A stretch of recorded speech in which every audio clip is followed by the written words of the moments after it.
and everything was set up.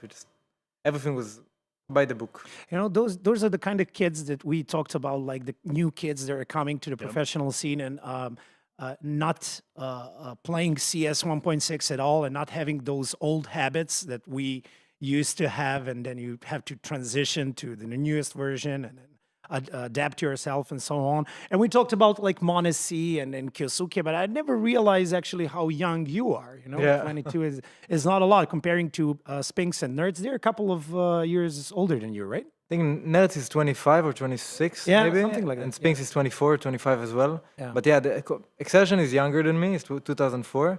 But I think Nerds was a bit exposed to this young generation still. It was still quite young in the community in Israel. Everybody was 30 years old, 35, and he was still like one of the young talents.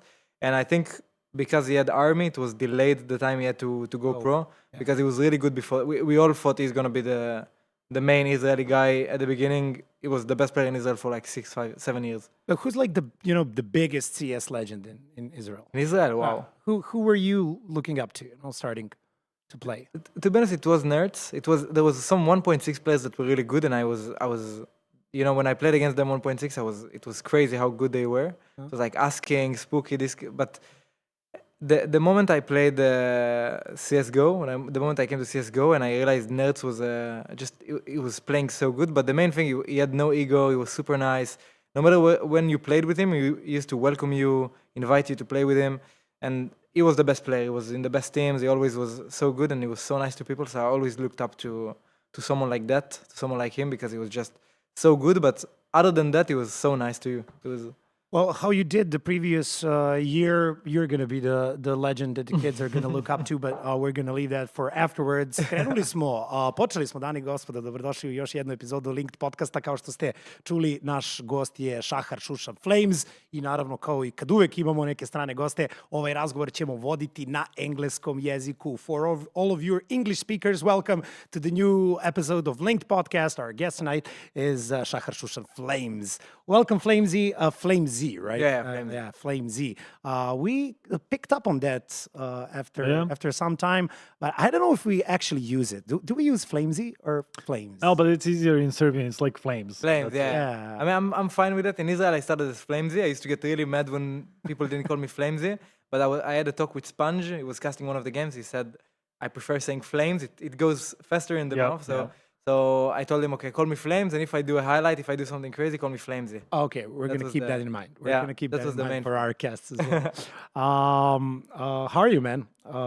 Some good start of the season for you guys. A couple of wins to secure the Malta LAN. How are you doing? You have a day off today. What do you do? I know the answer, but I want everyone else to hear it. So to be honest, I started the day. I went to the gym. I did some stretches.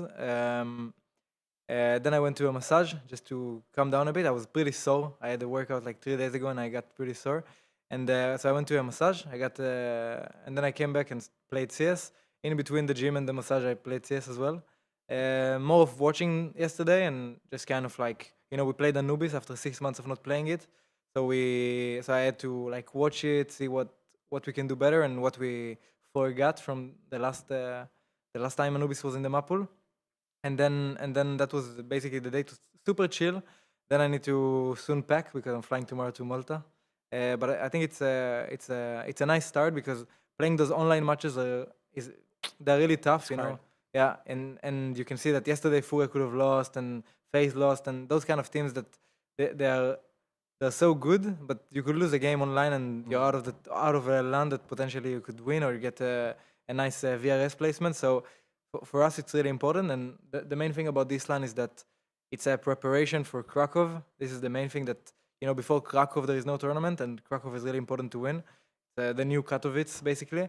So we all want to kind of like get the practice out of the official, get as many maps as we can, play the best teams, and kind of figure out what we need to work on before coming into a big tournament. Yeah. Soike, hello. Yeah. As well. You're not a guest. I always, have this problem that I don't announce you, but then again, why should I? Yeah, you don't have to. You should do it yourself. I wanted to start off asking, when did the season start for you? Because we had the HLTV Awards. I know you stayed right after that, right? So you started practicing like a day after? So I think on the 7th we came back. No, sorry. So on the 7th we had a media day. Everybody went to Paris. We had a media day on the 8th. On the 8th, before on the 8th we had a team dinner as of a boot camp kind of like we set expectations to for the year. We say to each other what we want more of each other during the season, which trophies we wanna, so which tournaments we wanna pick at, how are we gonna pick in those tournaments. We kind of plan the year. Okay. And then we had the media day. Then after the media day, we traveled here on the 10th.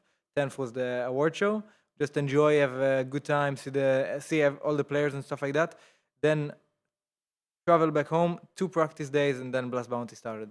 So we had 2 practice days, but Blast Bounty is also like we pracked during the week of Bounty. So I think the season started on the 12-ish, like proper CS. Yeah. But we start every season. We try to to have a talk before to talk with each other just to see which if we agree first which tournaments are big. Usually we agree which tournaments we wanna pick at, and then what we wanna work on this year, what we wanna focus on this year, what we wanna leave behind. Because looking back at 2025, it was.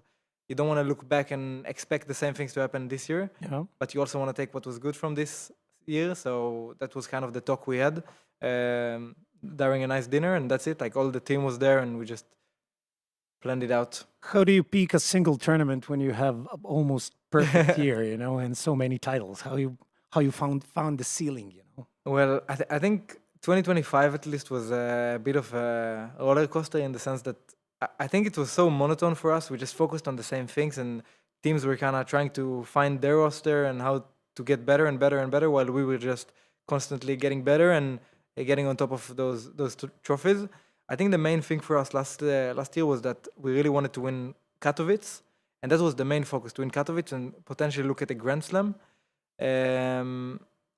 But it wasn't for the Grand Slam, but it was just, let's win Katowice because Apex didn't win it for 14 years of Counter-Strike, so let's focus on that kind of thing. That was his main goal. Let's give something to Dan. Yes, exactly. He never won a Katowice, so it was something that he wanted to do. So we played Blast Bounty, we lost to quarter to Aurora, and we instantly pracked really hard to get to a good form in Katowice. We win Katowice, and then we have 3 weeks off, and we know that we have EPL, and if we win EPL, like we were 1 trophy away from the Grand Slam, so we kind of adjusted the focus and put it also on EPL, which usually you'd have it for the major or tournaments leading to that. But EPL was something big for us, and we came to EPL and we played so good Counter-Strike. And then I think we had again some time off, and then we had Melbourne and Copenhagen, which was supposed to be Mexico. And I think during those 6 months, it was just we focused one game at a time, and we had the same goal of just like, okay, let's play good CS, and we found ourselves like just reaching grand finals. And once you reach the grand finals, you're going for the trophy. Yeah, you want a trophy. Yes, exactly. So so we start talking about like, guys, let's fucking get this trophy.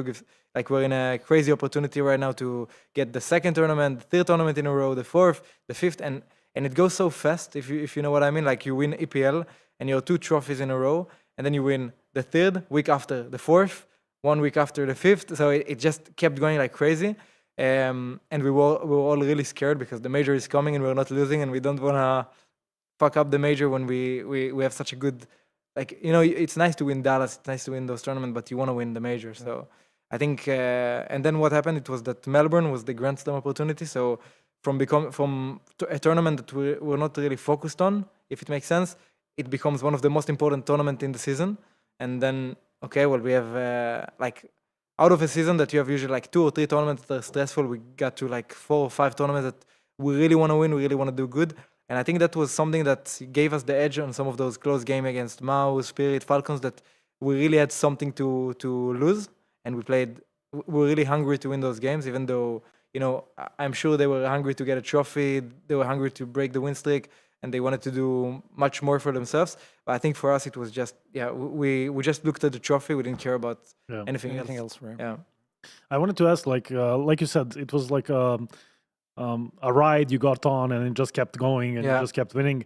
And when the summer break comes, Do you feel like tired, or are you like, give me more, like no break, let's play the next tournament? So when we won Austin, it was so the grand final was on my birthday. It was the 22nd major. It was the 22nd of June. Like everything was just aligning on that day, and the moment we won it, so the moment we won, my brain just having like it just kept having adrenaline. Like I couldn't stop thinking about CS. I was so hungry to play CS, to watch the final, to play another tournament. I was so you feel so good about it, and before the major started, me and my girlfriend planned to. She came to Austin, and we planned to go to somewhere in America.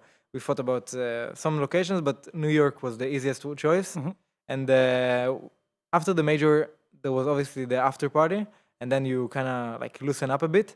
Then day after, I flew to New York, and it was crazy in the airport. Like everybody stops you, asks for a photo. You see a lot of like streamers. You see a lot of like people from NA that are really famous, and then we had a week in America, and I don't know if you kind of felt it when you guys were like actively playing, but after a tournament, you kind of get after like a stressful tournament or like a period of like grinding, you kind of get sick. Your body just drops the panic. Yep. Yeah. And me and my girlfriend just became sick after Austin, so we were in New York for a week, and as you guys know, it's just like the panic goes down, and you kind of get like you catch a cold or a virus, and it doesn't ruin your week or something, but It stuff. drains you. Yeah, exactly. You're so you lose drained. your energy. Right? Yes, and but actually, like me and my girlfriend kind of stepped up because you're not in New York every day. So Use we the opportunity. Yes, exactly, and it was the best time of my life. And to be honest, that 3 weeks period, so Austin Major and then New York, was probably like the best 3 weeks of my life because everything was so nice. You go to New York, you kind of have some time off, you chill, you do kind of basic stuff that you never do, but it's so relaxing, it's so fun, it's so chill to just walk around the city, see things, shop, do the most basic things, and I just enjoyed it so much because my brain was so in CS, like I wanted to get out of it. But I think right after Austin, when I got back home, it was kind of tough for me because I didn't know what to do. I was home and there is no Counter-Strike, there is none of the stage games. What am I gonna do? Yeah, I was. You have the time off, you chill, you kind of do things you needed to do. But if I didn't have my girlfriend there, I would have probably grinded CS again because she also, she also keeps me in check that like take the break, like use it, let's go out, let's see some stuff, and we had to move an apartment, so we had to do another set of things. But overall, it was like it's really important that you have the player break after the major because it's really needed. I think last 2 years ago and stuff, it was major in the middle of the season. Then you have a tournament. It's so tough to come back from a major and you now need to play. I think it's really good when it breaks and then you have time to kind of swallow what happened in the major, time to reflect, to get better. And I think that was the perfect thing for me. So when did the idea kicked in? Like the realization of winning the major and having the first part of the year that you guys did.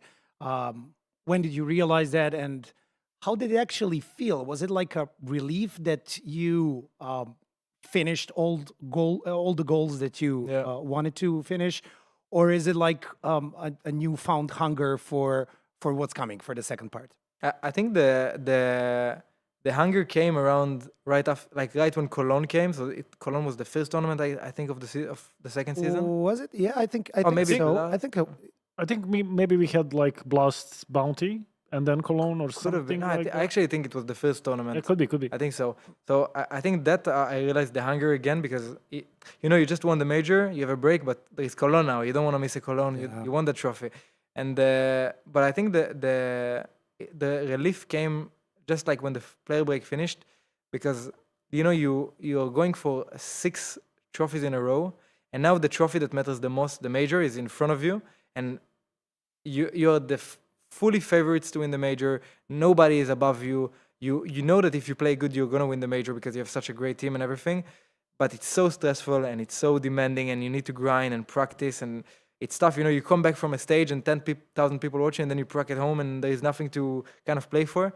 But the major clutched it because you guys, we want to win the major, we want to do good, and I think to some extent I didn't even swallow it yet, the year that we had, because sometimes I think about it and like what a crazy year that it's been, and and I'm so lucky and so grateful to win all those trophies at 22 years old. I have 2 majors and a Grand Slam, um, and sometimes it feels like I still need to gain much more, you know. So I think in CS like Valorant and those kind of games, you play a tournament and you have 2 months off, and you play another one and 2 months off. In CS, there is no time to kind of celebrate and let things sink in. You have a tournament, 20 days off, a tournament, back to back to back, most of them. So I think it's something that I probably just had realized after what we won Budapest, because when we won Budapest, you kind of see a normal season, if you know what I mean. You won the major, you won an EPL. It's a good season. Most of the teams would want a season like that,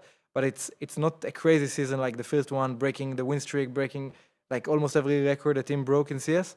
And you kind of realize like what happened in the first part of the year was crazy. Like it shouldn't have happened, and Yeah, it's almost impossible. Right? Yeah. And you shouldn't be summarizing stuff. I mean, you're at the beginning, and Mm-hmm. of how Vitality looks right now. I don't know if anyone can match up in the upcoming year. We're gonna see. I don't know. My favorites for this year. I already said that in the previous. Yeah, podcast, we were talking about it. Like, I don't know if we should talk with not? him about it.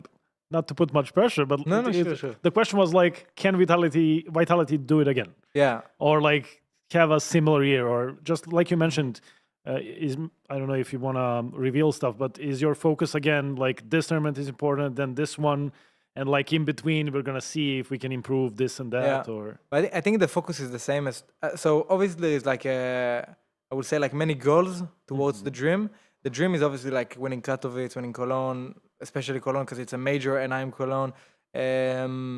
Like possibly Rio if we want to look at a Grand Slam, unless it's again Krakow and Cologne.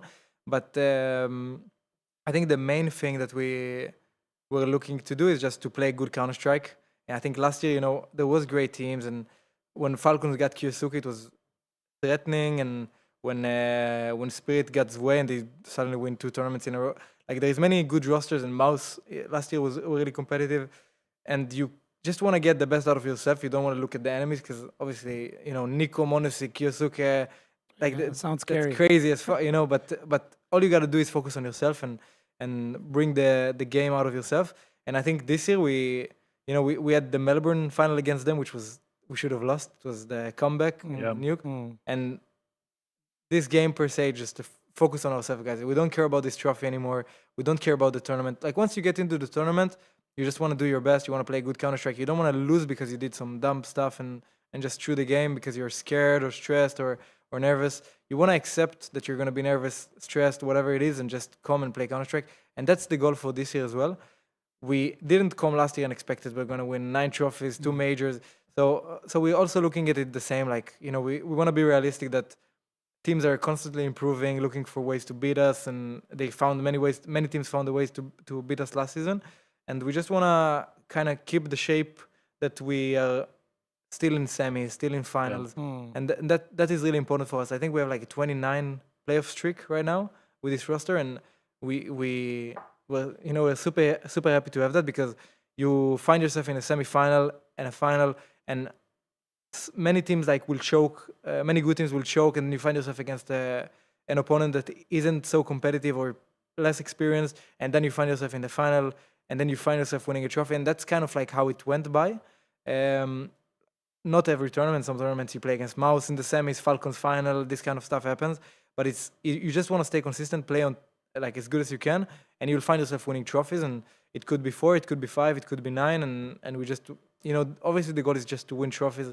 And that's about it. But we want to win the big ones. That's the ones that create the most legacy. Realistically, I mean, going deep into the tournament is probably something to focus on. I mean, semis and the grand finals, you can't expect to win every tournament. Yeah. But you mentioned Melbourne, and I just wanted to say I don't want to steal it from you because you're the one who mentioned Melbourne in the previous episode. So yeah, just we were talking about Emmy was in your chair, and we were talking about it, and of course the big dilemma of the HLTV awards, is it Donk or is it Zaivu, and who was better and whatnot. And I said, like, for me individually, it was Donk who was amazing. But if Zaivu deserved number 1 for 2025, it was Melbourne, because Yeah. that nuke and that play and that 1v4. 1v2, I think it did. 1v2, but it was The like 2v4. 1v3, yeah, exactly, yeah. That was amazing. So I don't know if you can do that, but in such a successful year, can you single out one moment? Because I think that Melbourne was, of course, it's what ifs. Like, it doesn't matter. It wouldn't matter that you wouldn't be as good next tournament or whatnot, but it kept the streak going. It kept the belief going and everything. That Melbourne, for me, it was like insane. I think it's, if you look at that tournament, it was really important because if we don't win Melbourne, you get into a season that, okay, we got to close the Grand Slam on Dallas. It's going to be really stressful to play those events when people come with no pressure, just an I am Dallas, but we come and we need to win a Grand Slam now. So it was really important, and I think Zayu obviously played out of his mind, and he stepped up a lot in the mid-game and the overtime and everything. We just, like, that game was really crazy. I remember playing that, and I think we were losing like 8-2 or 8-0, and, they're bullying us. We go A-side, Magis kills 2, Tessus is playing crazy. Everybody's playing insane in their team. And I think it was like 11-4, 11-5, 12-5, 12-6. And we kept like losing a clutch. Robs lost the 1v1 against Kixon in the last 3 seconds. Then Zayu wins that clutch. So the game is like a roller coaster, even though they're so far ahead of us. And then I remember that 12-6 was like, guys, let's just play our best. Like, fuck it. Like, fuck the win, fuck the trophy, fuck the Grand Slam. Let's just play to play good Counter-Strike. If we lose 13-11, it would be better than losing 12-6 and going home like that. And so the main goal shifted in the game towards not winning it, but just being competitive, playing good Counter-Strike. And I think they're round by round, like some rounds we lost an entry, we lost 2 entries, but every round was just a war. You needed to do your best, and then you find yourself winning it. Okay, guys, another one, and then we see each other at 12-10, I think, which is a round that I remember. I thought we lost the win streak. Everything is gone. Tessus runs secrets. He kills Apex. He goes out B side on nuke. He kills Robs on ramp, and it's a 5v3. And Falcons have all the B side. Me and Mezzi and Zai were A. We're far away. It's forced by, but they have 2 weapons and they're planted, and it's like 20 seconds. And we're going shift secret from outside, and the thing that goes in my head, it's a 3v5. I have like 30 seconds to defuse the bomb. We probably lost that. Like, let's be real, the win streak is lost. We go down, and then the moment you go down the stairs and you start having like duels, you don't think about it. You just Counter-Strike, right? You play Face It again. You play Matchmaker, you don't care. And we kill 1, we kill 2. I'm running to defuse. Like, the mission is just, let's fucking defuse the bomb. And I went defuse we kill 1, Zayu kills another 1, Mezzi kills 2. And, suddenly I think the most nervous POV is Apex and Robs watching that round and realizing that, like, fuck, we put our team in a hard situation to win, into like, oh my God, we're winning this. And I think we won that, and Apex like took his headset off and started screaming like thank you guys, like giving us the opportunity. And then you're 12-11, you win this round 12-12, and then it's again a roller coaster. We win 3 rounds, they win 3 rounds, they win 3 rounds, and like this game was just so emotionally draining, but so important in the scheme of things, because we kept the confidence going. We didn't lose to anyone, and I remember that even after the final, I couldn't watch that game, that new game specifically. Even now, if you put it on the TV, I will be able. I will.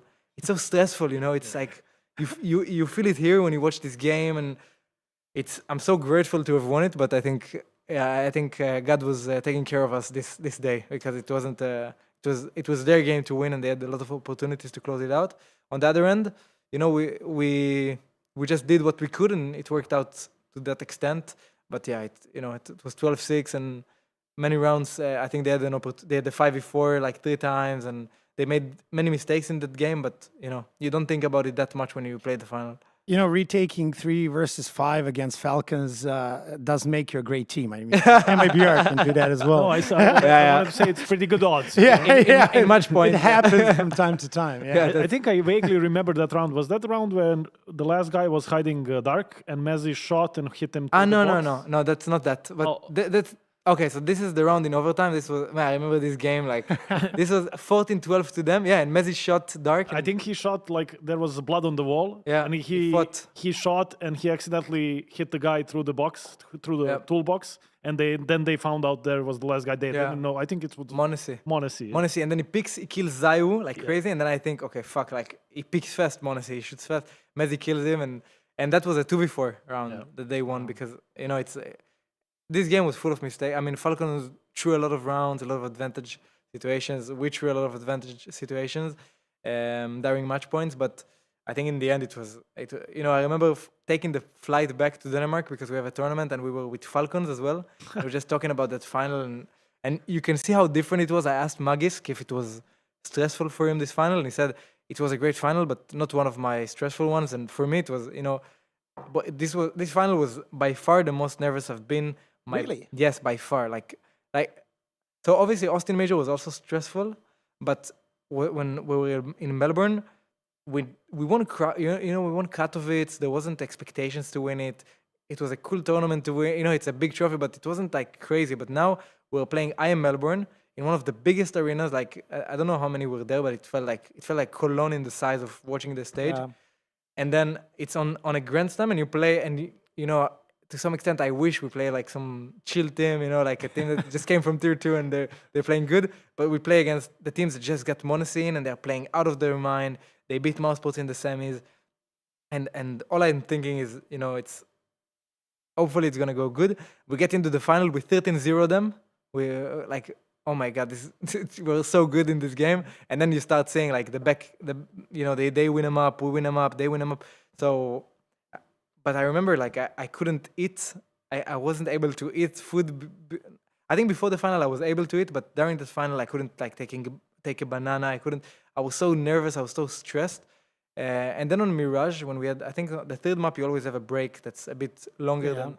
And I think on that break I kind of like took it easy. I started eating. I had chicken with rice and stuff like that. But your body is so tense and so ready to go out.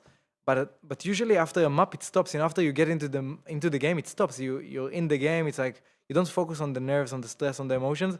This final specifically, it didn't go away. And I think when we played Nuke, it was. Sorry for interrupting. It didn't go went away for you personally, or did you feel it for the whole team? I think I felt it for me and Mezi. I think the rest of them. So I think Zayu is like just.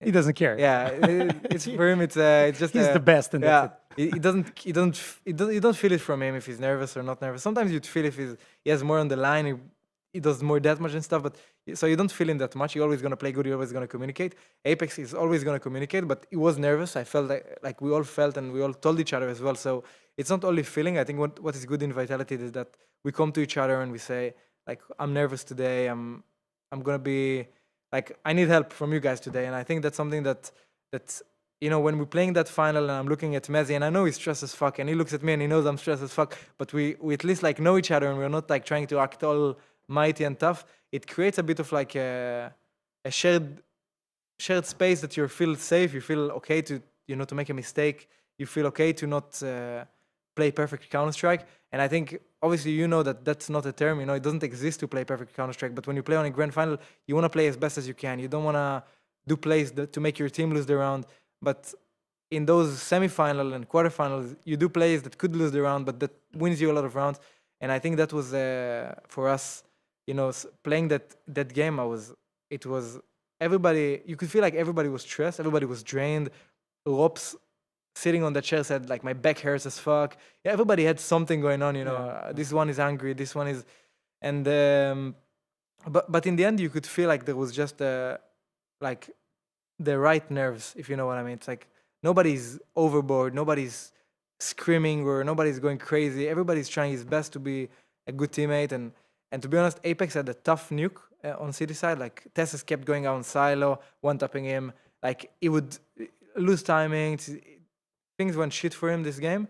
But even him, you could feel like he's in for the team. He's pushing us. Whenever we're winning rounds, he's doing his best to make us in the best position. And everybody was on the same page. And that was, when your teammate is like even like 117 or some shit like that, you can still feel him in the server. You want to win for him. It means something to you. He's not just a colleague. He's not just. It's something that you want to win for him as well. You want to share that moment with him. And I think even though we were nervous and I was nervous to the bone, I until Austin and Budapest, I didn't feel so stressed in CS. And that final like picked nerves for me. And when we came to Denmark, so you don't have time off. You come to Denmark and day after you play against Mousesports. You don't have any time off. You don't get a team like nothing is chill. Yeah. And then again, like it was kind of like you lose, you get you come to Denmark and you have like a chill moment to some extent. You play an important tournament, you want to win it, but us easing down and not having to think about this win, the Grand Slam, oh fuck, we lost it, I think led us to win the second tournament as well in a row.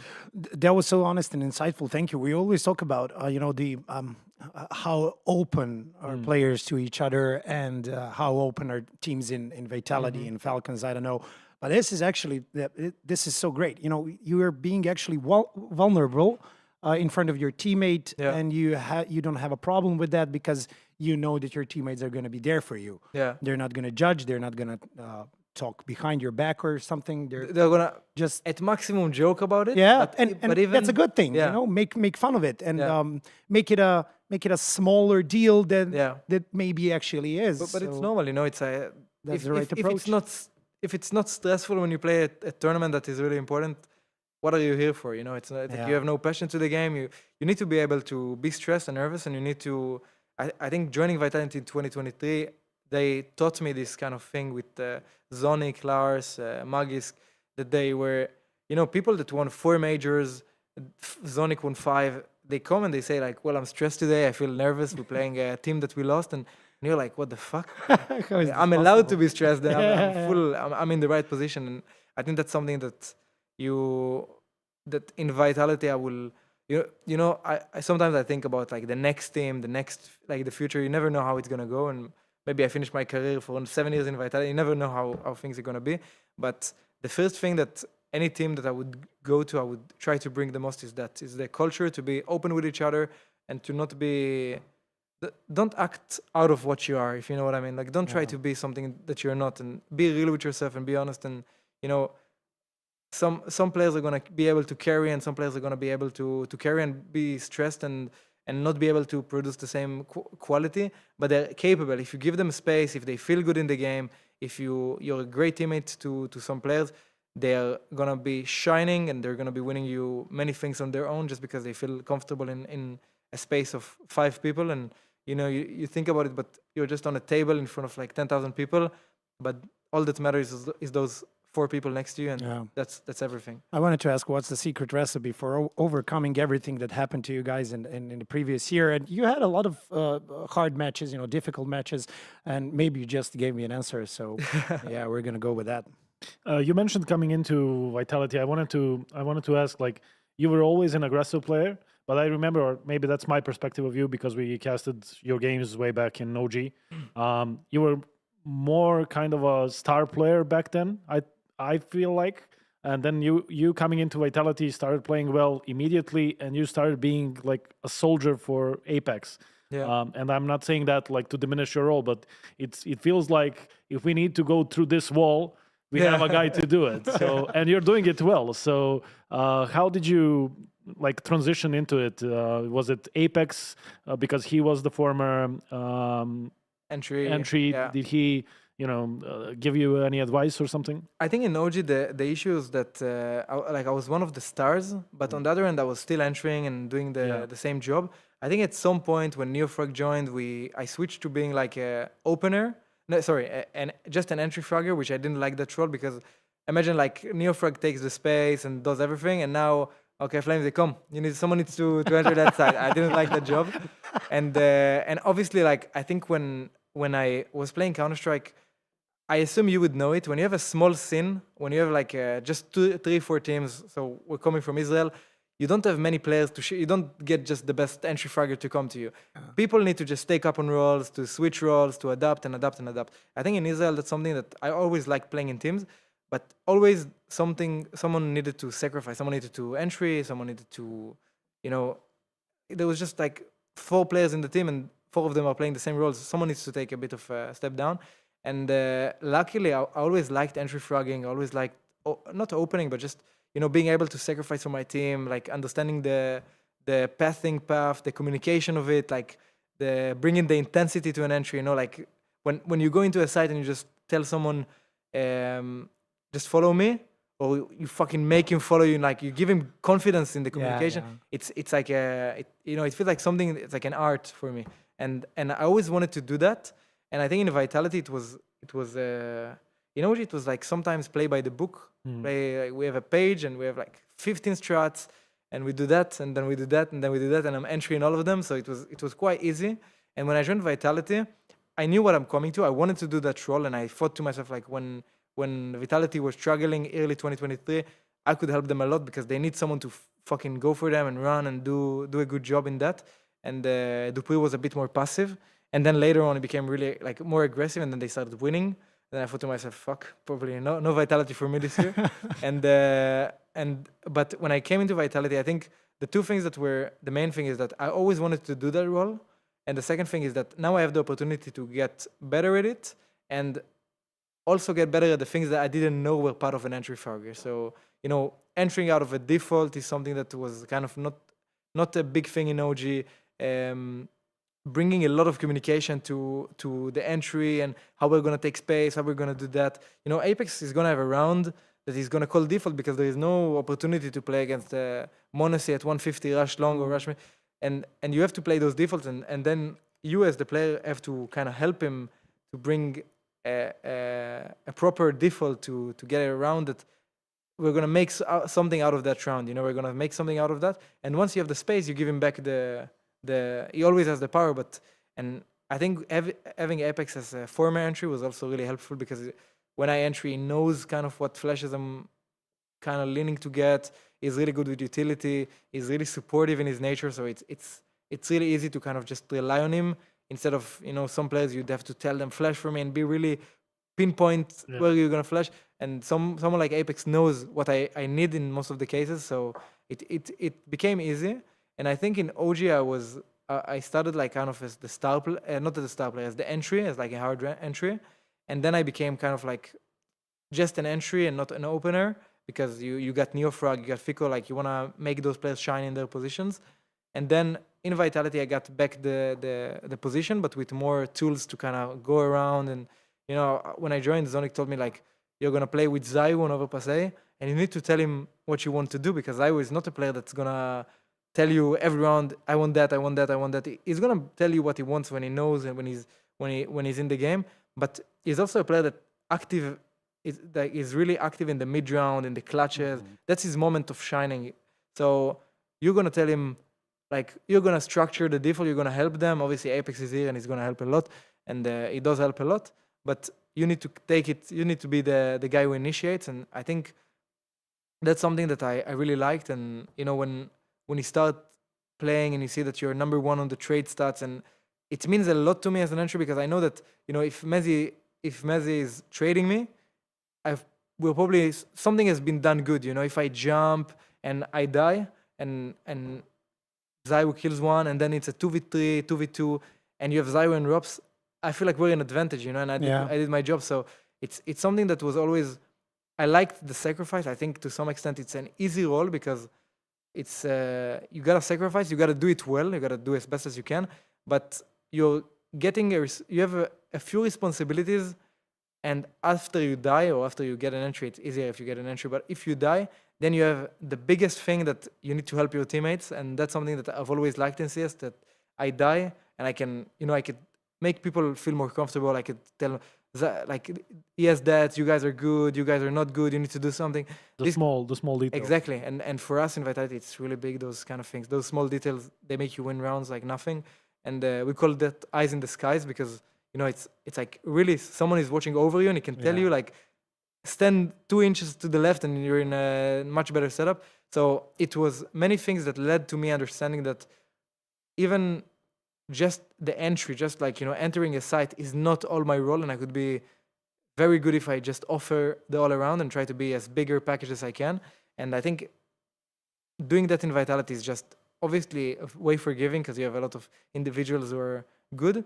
On the other end, it's something that is like I've always wanted to do. I always wanted to be able to sacrifice to put my teammates in good situations, and doing that and reaching a certain amount of individual success, like the top 7 on HLTV, is also very fun for me because it's usually like a sacrifice role. You don't get much out of the stats. The openers do get a lot, like but the entering is a bit tougher. But I'm happy that I'm to some extent like still putting some numbers, and sometimes it's up and down and you play against players who are really good.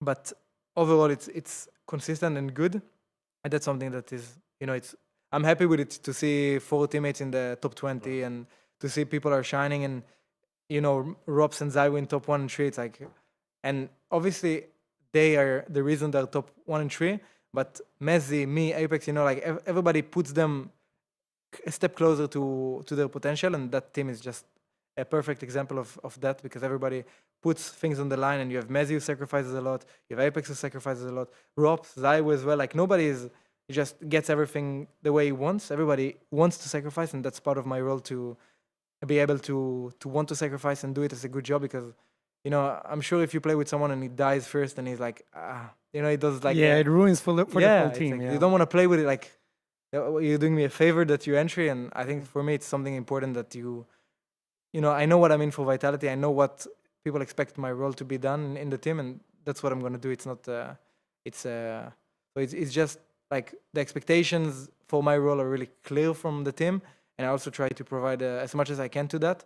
And obviously there is always the city sides, which are different. So the game is you try to be your best, but I'm happy with the role I've been. And since I joined Vitality, and before I joined Vitality, that's the role I wanted to play and do as best as I can. Damn it! I have like 5 different questions for 5 different areas. We have like half an hour left. You mentioned, I got the feeling that you wanted to join Vitality even when you were in OG. Yeah. Is that something that just because you saw that your type of play style will help Vitality, reaching the distance, going all the way? Or was it something, just playing with Zaivu or Apex? Who was the one you were, chasing to play with? Well, to be honest, since I saw Vitality at the beginning of 2023, having Zaivu, having Spinks, another Israeli player, and Apex as like a really experienced IGL, Zonic, the roster was just shining from every direction. Magix, Lars, which worked with Astralis and stuff. I always wanted to just be a part of that kind of group, and I really wanted to play with Spinks, because just like an Israeli player playing. Yeah, with, he was there. yeah. So that was the main thing at the beginning, that I wanted to join them. I also saw fit my role in that team, and I was really believing that I could improve them. So I was looking at it from the very beginning of 2023, a bit of the end of 2022, when I started realizing my contract is going to run out with OG. I need to kind of look towards where I'm going to go. And I was very fortunate to get many offers from different teams. So I had many I wasn't like stressed to make a decision. I had like a lot of offers. Many people did the roster change during that player break. And Vitality was just the clear favorite for me. I remember talking with my agent, and I kind of like ranked, and I told him like number 1 Vitality, 2 space bars, and then the rest of the teams in a very closer margin. Were there any other teams, in talks, in your thoughts, in, I don't know, offers, something? It was like G2, Navi, and so the thing is, like every tier 1 team. It was a lot of good teams that I was thinking, and the main thing was Navi, maybe because there's an opportunity to play with Simple, to play with like Blade, but I was in very serious talks with them.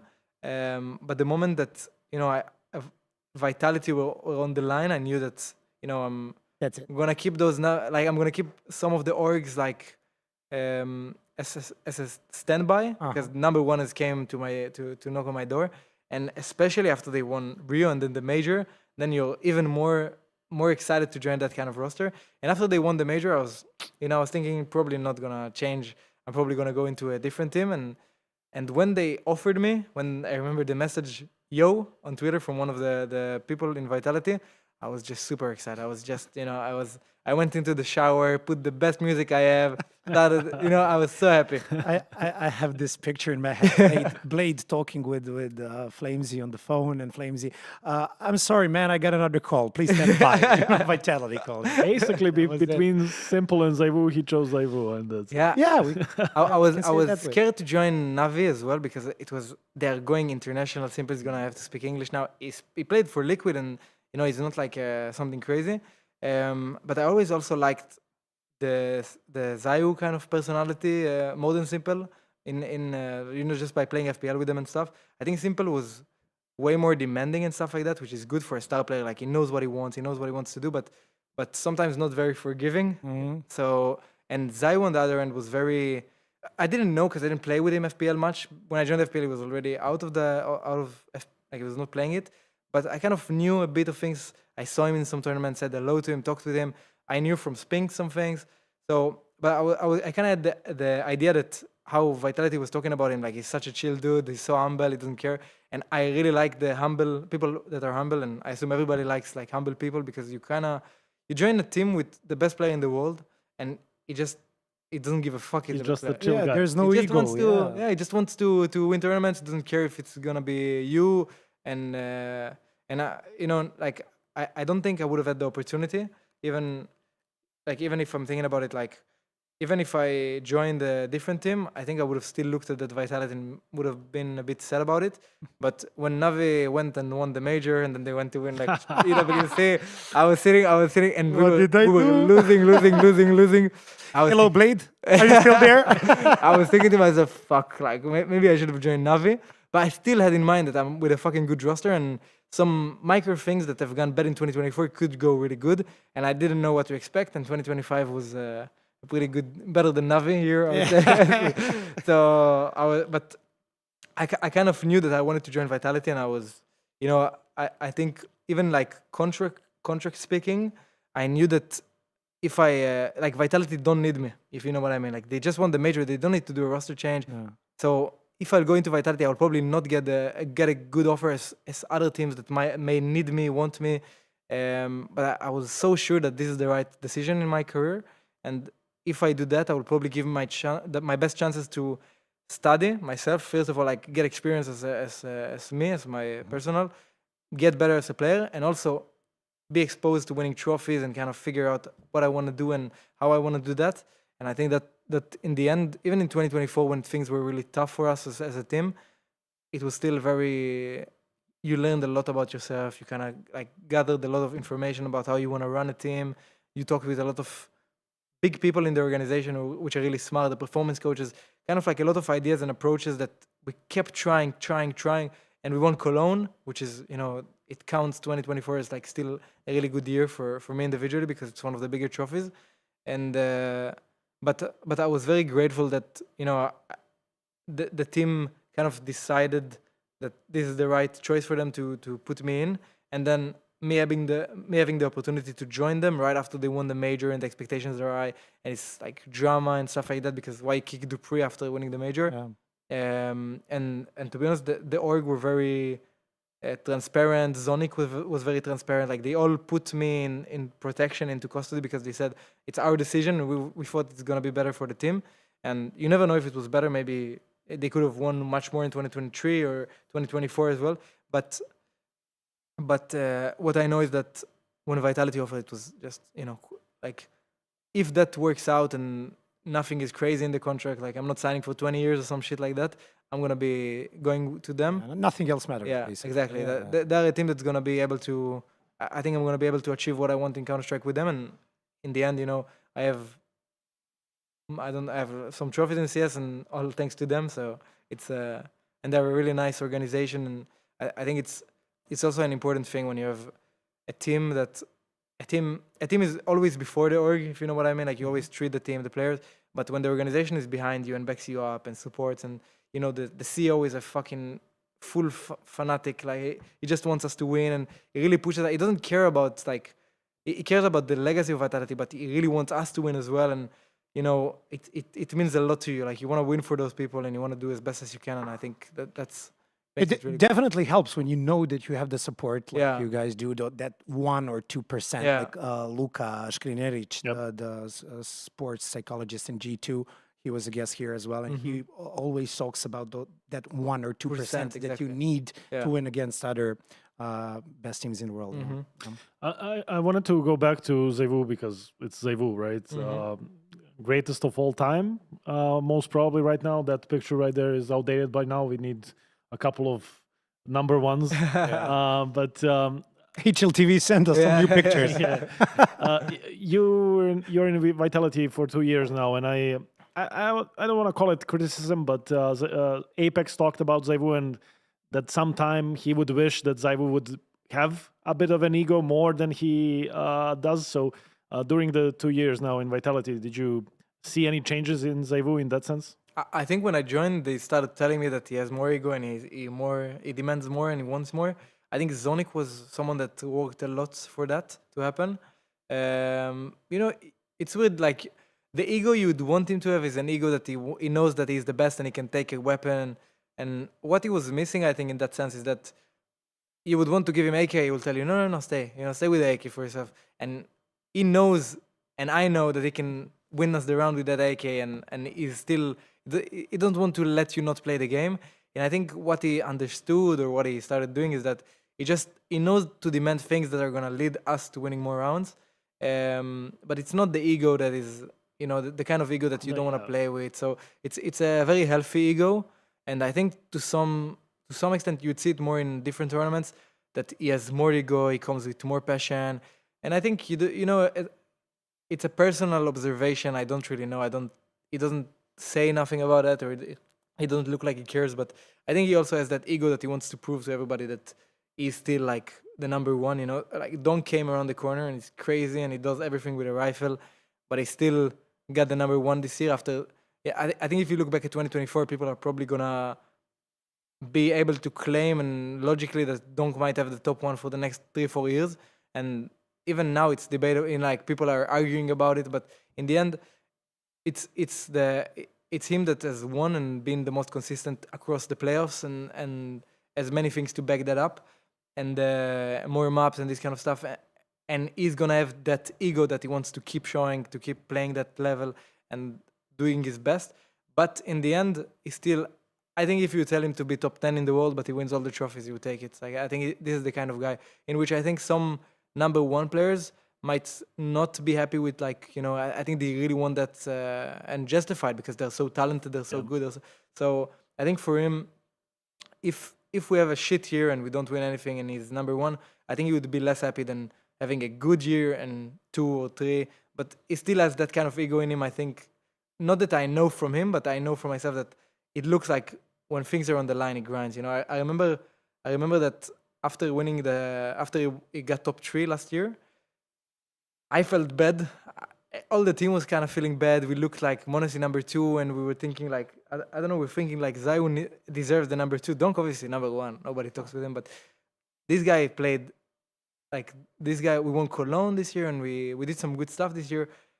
And I think for him, I don't know how he felt on that stage, but for me, I felt like, fuck, that ain't happening again. Like, this guy is too good to not get more number ones. And, seeing him breaking the MVPs and breaking the number one, the number one record, all these things, you're part of his story and he's part of your story. But in the end, it's such a good memory that all the records, most of the records he broke is together in this kind of roster. And in the end, as much ego as he could have, this guy is Matu. He's not ZywOo. He doesn't give a fuck about he doesn't give a fuck about anything else other than being a good teammate and winning trophies. And I think that's what matters. And it's very impressive to see someone like that. It's once every few years a talent like that comes across Counter-Strike, and now Donk is in like every time it gets just better and better. But I still think you see the impact that those guys have. Even now, if you'd ask people, they would say Kulzera was like, and those kind of players, they always leave a mark on the game and a pretty big print. The only thing that I want for ZywOo is to have a graffiti in the game, like to make a crazy highlight in a major and have a graffiti, something on a map, like Simple did, like Kulzera had. I think Olofmeister, like the number one players, always left something in the server, and I think that's something for me that I really want to have. I just want to say I was blown away. You played yesterday against Highballers, right?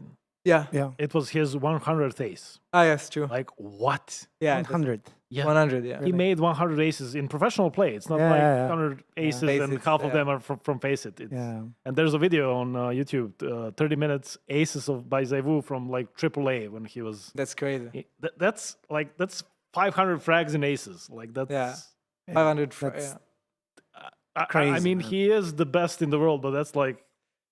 But I think people, crazy. I think people disrespect him a bit because he's not flashy. If you know what I mean, he's not fancy. He's not. They say no cultural impact, right? Yeah, but I don't think so per se. Like you look at Monesi, you look at Donk. I think Donk is a bit different because he's also with a rifle. Like when he kills people, it looks crazy. But you look at Simple, you look at Monesi, like they were killing people. The highlights they have is crazy. Like things are flying, flicks, they're jumping. And Zayu is more like, you never caught him off guard. He never needs to jump, but he still has those abilities. He still has this movement that's annoying to kill, but he's just so consistent. I remember playing against him. It was as if you're playing against a player that's just better than you in every aspect of Counter-Strike, you know? And it was like crazy. How can you keep on playing? Yeah, like he plays with a rifle, he strafes, like this kind of on repeat, you know? And when you play against Monesi and Simple, I would feel like more, like I'd feel the same, like they're really fast at shooting and this kind of stuff, but you would not expect them to kill you, if you know what I mean? Like you think you'd cut them off guard, then they kill you. And with Zayu, you just never have this opportunity. You just never get into this position. And I think many people would, you know, after Zayu retires, I think he would go out as a guy that, like, you know, obviously people would see his name number one, but the highlights would look so normal. Like, it just keeps getting aces, 4Ks, 1v3s, 1v4s, and they look good. They look like he outplays the enemy, he out-aims the enemy, but he's not like flashy, and the Counter-Strike is not like out of, obviously, as you said, he's flashy. Like, he has moments that he's winning crazy rounds and with rifle. I know what you mean, yeah.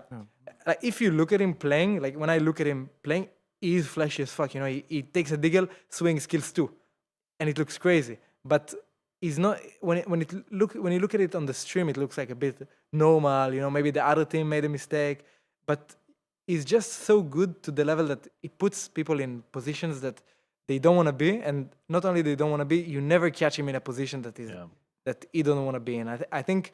At 2019, 2020, 2021, 2022, 2023 even, like it was really hard. And 2024, 2025, the Counter-Strike is so competitive that you don't really have the benefit of having, you know, even Donk dies a lot and this kind of stuff. Those players just get more kills than the rest, and they get more clutches and stuff like that done. But there's still like a lot of good utility, a lot of good executes that, you know, and I think some of the maps are bad to be a star player on. Not bad, but there is not, like Anubis, City side, there is not a position that is like crazy good. You know what I mean? It's like everything is.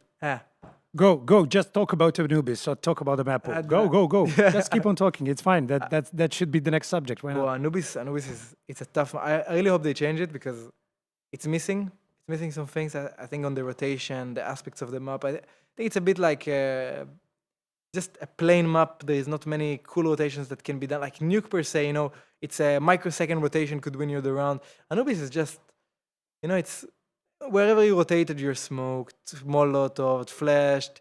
There is not really a place to re-aggro with advantage. There is some places, but you know, if the enemy is aware, you're pretty much not in a good position in which, like, let's say Mirage, you can retake some places together, you can sandwich crunch. Like, I think Anubis right now is not that competitive. I think Train was getting better slowly, but also not at the best level as it was, because it was it missed the train that was in the past, the op map, the smokes, and I think it's right now this map per se, there is not many opportunities to shine as a city player. On T it's very different, like you have a lot of opportunities, but you know, for a player like Zayu to find impact on those maps as well and this kind of stuff, it's actually tough. Yeah, it's not easy. Monesi and this kind of guys, like, there's not a position that is good. Every position is flashable. Like every position, you know, like every position that you need to take control of is the same position as to entry. It's not like you take a space and then you take more space and then you take more space and then you're in a good position to entry. It's you take A main on Anubis, okay, you're ready to go into the site in 3 seconds. You're in B main at 12 seconds, you can enter.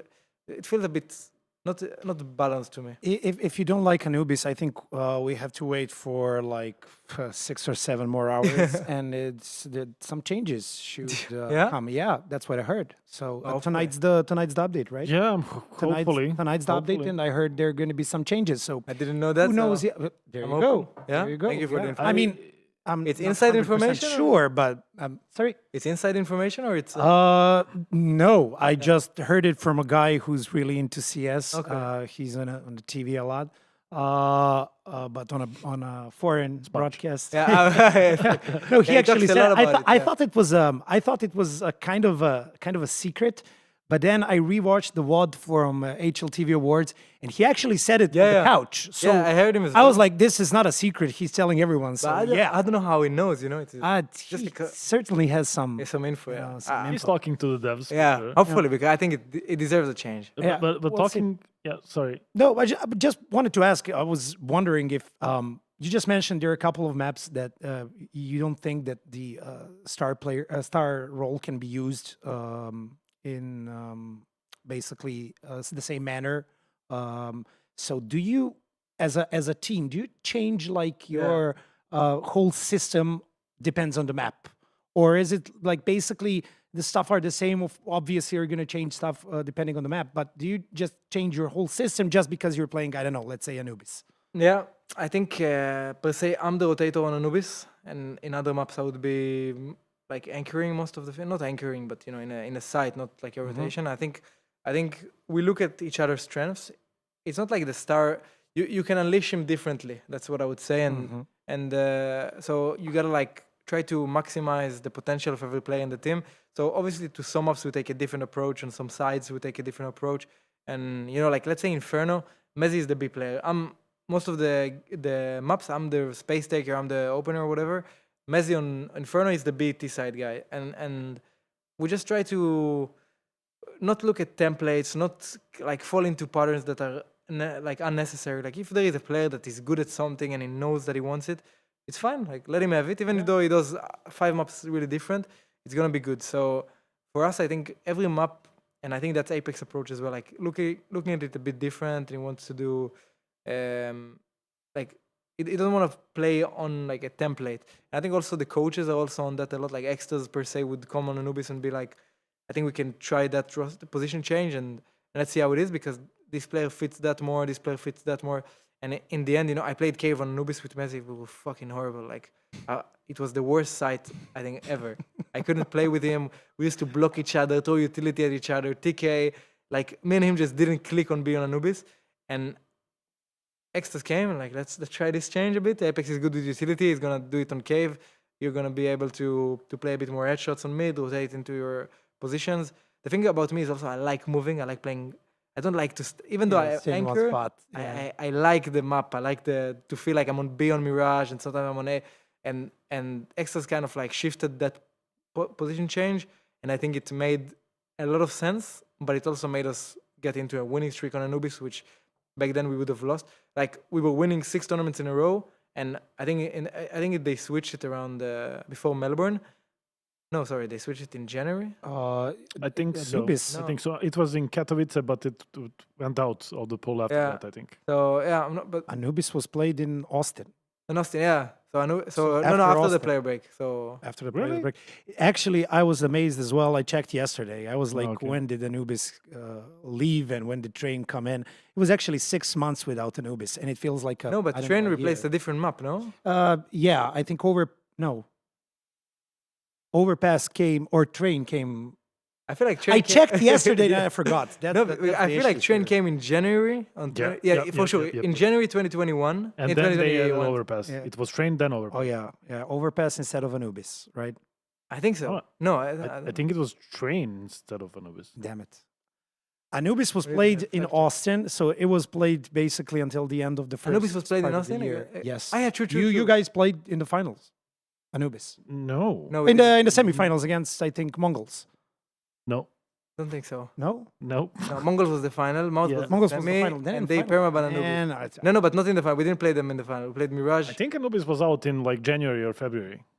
No, but it doesn't make sense I'm for me. gonna What he says makes sense to me, but I remember a Train in the map pool in January, so maybe it replaced Overpass. This is always the problem because we cast a lot in Yeah. Yeah, it stuff, just and then moves and- It's like a lot of Counter-Strike and then Yeah. Mongols was the final. Wait. Yeah, but no, trust me. There's no Okay, I Anubis. trust you. Yeah. Okay, okay, I'll You trust you. I'll checked. go through this. I checked. Because check Let me check. We played- Mouse. Melbourne maybe. Semifinals. Mouse. No, Anubis. No, was they banned. permaban it. Yeah, but okay, it was there. Yeah, Anubis instead was of there. what though? There was No Overpass.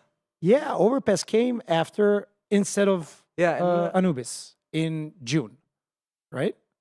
Oh yeah. Yeah, okay. Now That's it it. makes sense. so Train replaced Overpass. And Aurora became way worse without Anubis. I don't know. Yeah, true. Makes Yes, sense. yeah. Sense. Yeah. So that Anubis, those Anubis, we kept losing them. So imagine we played Liquid, we lose to Liquid on Anubis, win the other two maps, and then we kept losing to Liquid. They're so good. Aurora, they beat us on Anubis. Everybody beats us on Anubis. But then we changed just these two positions. Fucking 6-win streak. We beat we just Everyone, yeah. started fucking up everybody. And yeah, actually, So Extas for the win. I guess that's for the win. Yeah, I think it was a good for me and good for Dan as well. I think both of us liked this change and just made a city side. You know, at this map, you win 2 more rounds on city side, you have an opportunity to win on this side the whole game. I watched the game against the Eyeballers. They played some pretty good Counter-Strike. Yeah. They won against FaZe, and then it was like, what, 2 overtimes on Us? Anubis? Yeah, Anubis, it was. We also had like a match point we should have lost. Yeah. 2v3. You killed the 2 guys. Yeah, That so- was insane, I guess. So You have to switch the CT pistol round. You already did that. I remember Yes, the yes, video. I yes. remember the video. The I don't fucking remember flash. who was it against. Yeah, Liquid, Dan Liquid. jumped You're so out and blind. said, "Yeah, you're blind. You're Man, blind." I'm just it asking. just- You the- did the same thing and you just didn't hit the shots. You know? yeah, but it works so well, but you don't know who to shoot. You know, you pick and you're like 4 people are jumping. Yeah, going around. I think in CS, people are so good at that. They get blind, they start like going crazy, and it's so tough to shoot with them. So I told this round to Zai, if you had dual Berettas and you picked mid, you would have done another 101 ace. Could have been. Yeah. Maybe. So I guess we're running out of time. I wanted to ask, like, going forward, how can Vitality improve on 2025? Like, I'm sure you guys are looking at like the margins and what can be done better and whatnot. Like, what's the end goal for this year? Well, obviously, I think looking at ourselves in the mirror and being realistic that we need to start a new year and new us. We don't want to expect a 2025 all over again. If we expect that and we start losing, we're going to go into a lot of confidence lost, a lot of issues. So I think the main thing is that we're just going to stick with the mindset we have, being open to each other, talking about the nerves, the stress. We're going to try to pick schedule-wise, like that's more of the coaching stuff and the performance coach, scheduling like, more grinding towards Krakow than Bounty and more grinding before Cologne than per se Atlanta or whatever. I don't know what tournaments we'll play even.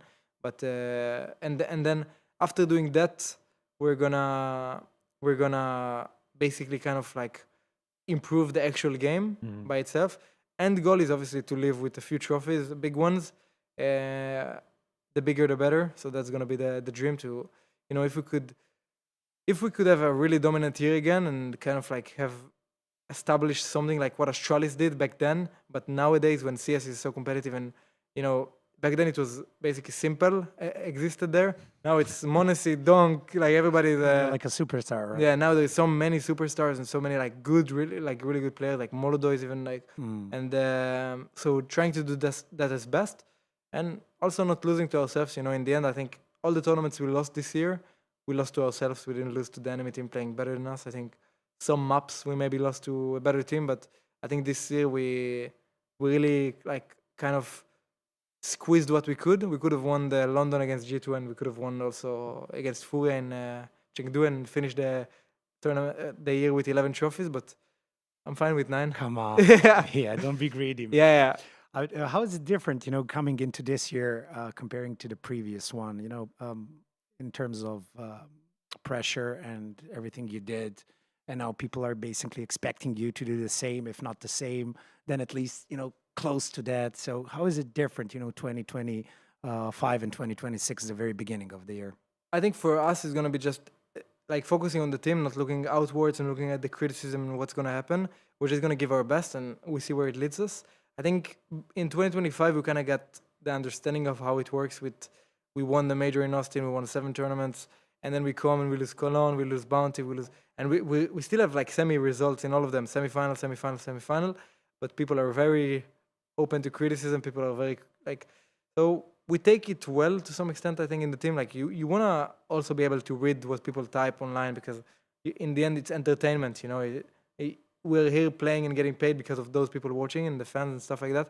So just accepting that some of the things they say might be true, but 90% is bullshit, and we just need to focus on the team because it's actually true. Yeah. Apex gets power from that. He loves reading what they write because he likes to prove them wrong. And I think for us, it's just no expectations. Like just do your best to play as best as you can on the server, and that's about it. Because if you start expecting to win a trophy before you're even in the quarterfinals, you're gonna be tilted. You're gonna be mad at yourself that you're not performing. Yeah. Just like do your best, give your best, even if you're doing shit. Like maximum, if you wake up, it's a shit day. You're tired.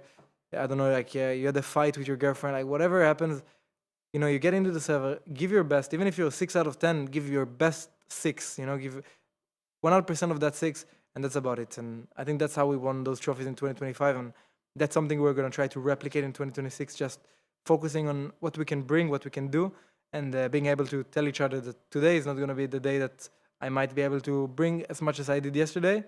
So I need you guys' help, and the team is going to help. I like it. Sounds like a championship mentality. I don't know what to tell you. We have I don't know, 3 minutes. So one more question. That's it. I wanted to say I respect the, look within, focus on yourself and stuff. But I gotta ask, there's outside world. I wanted to ask, in your perspective, starting the year, who's the biggest challenger for you going into 2026? Who isn't? I feel like so many teams are so good. I think, well, is it Falcons or maybe New Spirit? What do you expect from New Spirit? New Spirit, I don't know. I think obviously they're always going to be competitive, but you never know how it's going to go. Like they could be semis, final, then 2 tournaments they're out of the playoffs even. But they have Donk, and it's always going to be the same with them. They're always going to win a trophy, I think, in a year. So obviously they're a threat. I think Falcons are obviously a threat because their team, and I think also for them, the choice of not having a roster change this season, even though you could potentially improve the roster, like theoretically, like a player there, not by great crazy margins, right? But I think that's a very mature decision, and finally gives them opportunity to play Counter-Strike and not just rush into roster change. Good luck. They need to be able to build, and I think also from knowing Monacy and this kind of stuff, the more you're playing, the more comfortable you feel, and it's important for him. And then you never count out Mouse because they're just, people think they're done. They finished their time, and I don't think so. I think in 2025, coming into 2025 when they got Spinks in Krakow, nobody expected them to have more dominant tier than Spirit or Falcons. But obviously Spirit in the end won Cologne. But if it wasn't for that, Mouse have been in most of the playoffs and all the semis, and they've done many finals, and they've been really consistent. So them obviously, and I think Fury are. You're being too nice to your friend Spinks there, but okay. Yeah, Mouse Vice, but okay, that's fine. That's fine. But I do think they have I think they have done great things out of the players they have. If you know what I mean, they don't have a superstar. They don't have like a Monacy level upper, and they still won Spirit. They still beat Falcons this year. They still consistently, not just one time, and they kept losing, but they were really good across the first 6 seasons. They were, I think, in the most semis, the most finals, and that's very respectable. I think Fury are also a threat. Like I think they played really good last season, the ending of the season, but I don't know what to expect of them because I think it's really up in the air, their roster, because it's like, there is one guy who's possibly quitting, and it's good for you in the sense that you don't have pressure. On the other end, it's bad because like what the fuck is happening? In 3 months, it could have a new roster, and then you have good talents, Molodo, Yakindar, like good players. You have Keserato, which is like a stable machine. Yuri really improved, and if they could show that level and keep it going, I think they're also gonna be, like last season. I don't think we beat them once in like a quarterfinal, and then they beat us twice, and I think they beat Falcons every time they played against them.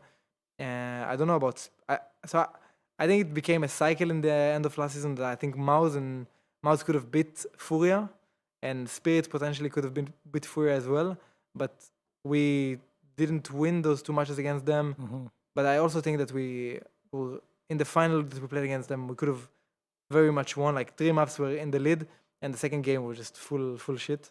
The Hong Kong tournament. So I think all of those like teams are really competitive. I don't know, some teams that I don't know about are gonna be like Mongols, that they could be good, but missing Senzo is a big deal. And but I think Falcon Spirit, Furia, and Mouse. Yeah. risking, getting a rant from the Asian audience, but no Asia for you this year, man. I mean, for the Vitality, that's not a continent that I think suits we you. do. That's some bad results in I Asia, right? well, actually, Or no? Well, yeah, was it? we didn't It win. was. We It didn't was win in Hong Asia. Kong and And Chengdu, right? Yep. Right? Yeah.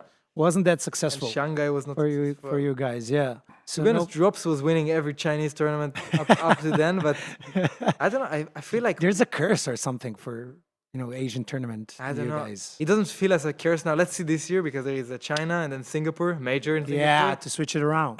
Yeah, but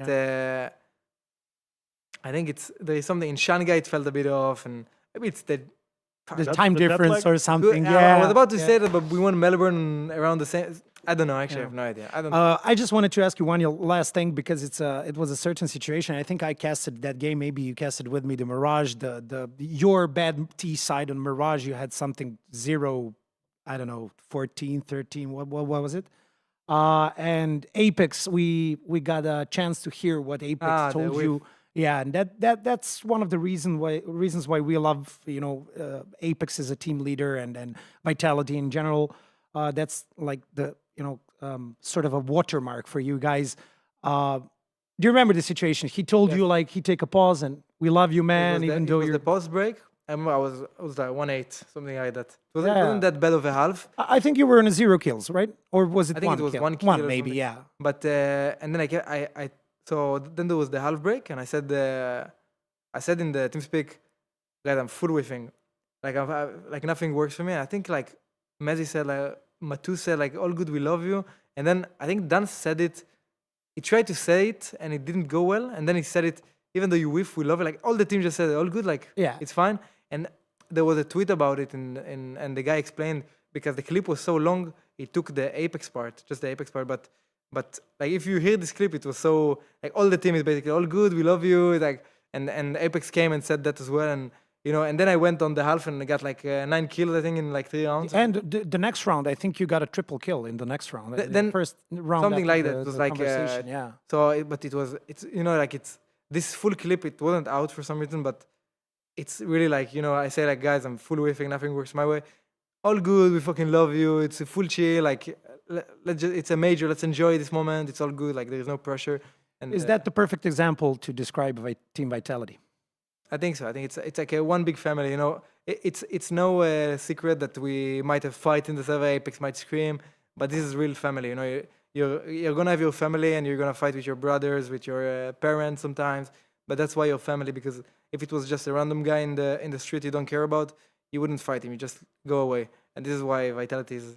I think it's such a family because we don't care. We're gonna get into all the conflicts needed and we're gonna solve them when they needed to be solved. Awesome. Yeah. Awesome. Yeah. Pretty good talk, I would say. Have anything left? Safe Let's flights see. to Malta and Thank good you. luck. Yeah. You're staying here? Yeah, for the Malta. Yeah, we're not going to Malta. I think it's safe to say that we're going to Krakow. Krakow, So, yeah. see you there. Yes. If you reach the playoffs, we're going to be only for the playoffs. So I hope to see you there on the media wall, doing the interviews and stuff. Yeah. And thank you for your time. I mean, it was your day off, relaxing from Counter-Strike and finishing this podcast and going back to CS, right? Yeah, going back to CS. It's also a appreciation to the people in Relog, that you guys are always so nice and you're always so helpful, and like not only the people, like I don't know if Yurik face is so exposed and this kind of stuff, but you guys are always so helpful. He is, yeah. he is. People know about him. People- Yeah. But it's always like I came to play Bounty from here and I feel like I'm home. I don't feel anything. Everything I need is being helped. Everything I need is done so fast and so helpful and so friendly. And it's also like a share of thank you to you guys, that you're always so nice, and you come to every event with good vibes, good energy. Even though you you always want like the Serbians to win, like the Serbian, like Nico, Hunter. Yeah. But you always still so nice and still like you know how to put yourself in the back and kind of interview and do your job as best as you can. It's always a pleasure. Thank you for the kind words. Thank you. It was an honor to have you as a guest, and best of luck in the upcoming year. I hope it's going to be better than the previous one. I don't know if that's possible. But, yeah, I'm off to Hopefully. say that. Yeah. Yeah. Hopefully. Thanks again, flameZ. Best of luck. Svojiću. Hvala. Bilo je Hvala vam. zadovoljstvo. Vidimo se ubrzo uskoro. Dame i gospodo, hvala i vama na pažnji. Bio je ovo Šahar Šušan, flameZ iz Vitality, a mi u četvrtak nastavljamo sa Blast Bountyjem. Kreće LAN sa Malte, pa da vidimo kako će proći četvrtfinala. Hvala na pažnji i laku noć.